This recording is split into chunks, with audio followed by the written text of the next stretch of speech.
Oke, benar ya bisa kayak gitu ya. Kalau soalnya ada juga yang bilang, ini mantan ketua MK juga yang bilang kalau sebetulnya hak angket itu ya ujung-ujungnya hanya gertak-gertak politik saja. Coba kita simak ada cuplikan. Ini sahabatnya Pak Maru kan ya? Tidak hanya sahabat, Iya kan? promotor. Coba kita lihat pernyataan dari Jimli Asyidiki yang menyatakan hak angket itu cuma gertak. Sambil ditampilkan ya, saya akan langsung tanya pendapat dari Bang Maman. Bang Maman, jadi benar nggak, pendapat nggak kalau hak angket itu cuma ya gertak-gertak politik saja bakal sulit realisasi melihat konstelasi politik saat ini? Oh, makasih Mbak. Pertama saya harus bilang itu hak konstitusi setiap anggota yang kita juga nggak bisa mengintervensi dan juga itu menjadi hak konstitusi anggota dan hak konstitusi masing-masing fraksi. Karena dalam Undang-Undang MP3 dan Tatip DPR itu syarat untuk mengajukan hak angket itu 25 orang minimal, lebih dari satu fraksi. Itulah menjadi syarat usulan pertama. Lalu diketok dan disetujui di rapat paripurna.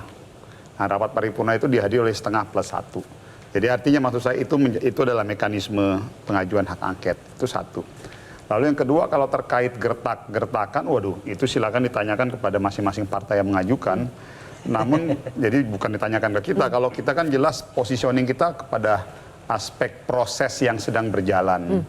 Tapi TKN Prabowo Gibran tidak merasa sedang digertak ya dengan hak angket itu, usul hak angket? Enggak, bagi kami begini, ini kan Mbak, ini kan ruang demokrasi Mbak. Yang setiap orang juga berhak menyampaikan ide dan pendapatnya. Saya pikir sah-sah saja, silakan saja. Silakan nanti kita berproses saja nanti di DPR gitu. Namun satu hal saya mau kembalikan begini. Sebetulnya apa sih yang menjadi isu besarnya? Isu besarnya kan masalah kecurangan. Gitu loh. Nah kalau misalnya masalah kecurangan, sepemahaman saya selalu konsisten aja pada aturan main yang ada. Di setiap partai itu punya saksi. Dan di 01 itu kita tahu loh, saksinya itu militan loh, PKS loh. Ini udah jadi rahasia umum. Saksi-saksi PKS itu saksi-saksi yang luar biasa cukup militan. Di 03 ada saksi-saksi PDIP.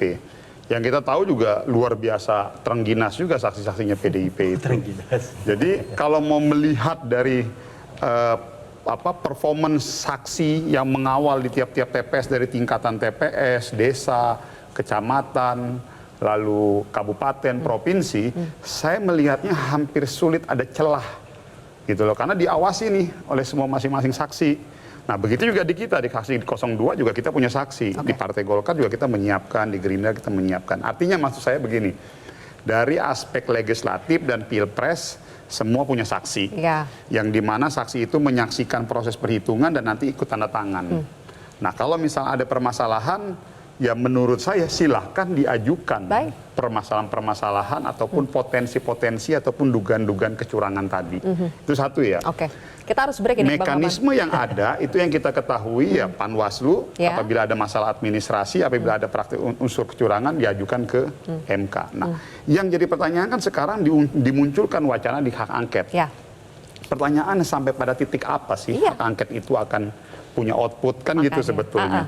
Nah bagi saya justru kalau hak angket ini bergulir, ini malah menggeser substansi sebetulnya. Jelajahi cara baru mendapatkan informasi. Download Metro TV Extend sekarang.